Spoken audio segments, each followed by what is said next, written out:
মঙ্গলবার উদ্বোধন করা হলো জলপাইগুড়ি আনন্দমঠ ইকো ট্যুরিজম হাবের।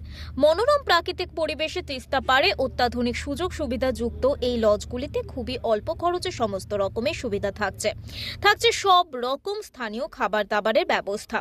এদিন এই ইকো ট্যুরিজম হাবের উদ্বোধন করেন জেলা পরিষদের দায়িত্বপ্রাপ্ত জেলা শাসক তেজস্বী রানা। তিনি বলেন, এই ধরনের উদ্যোগ এলাকার মানুষের আর্থসামাজিক উন্নতি ঘটাতে অনেকটাই সাহায্য করবে।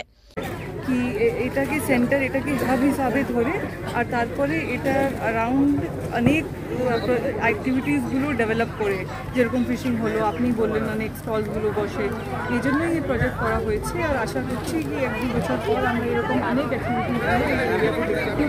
এলাকার জনপ্রিয় জননেতা তথা এসজেডি সদস্য কৃষ্ণ দাস জানান, কেন্দ্র এবং রাজ্য সরকারের বিভিন্ন প্রকল্পের মাধ্যমে এই ইকো ট্যুরিজম হাব গড়ে তোলা হয়েছে। পর্যটকেরা তিস্তা পাড়ে থেকে যাতে ভালো খাওয়া দাওয়ার সাথে অবসর সময় কাটাতে পারেন এবং এর সঙ্গে এলাকায় সাধারণ মানুষের আর্থিক উন্নতিও হয়, সেটাই আমাদের মূল লক্ষ্য।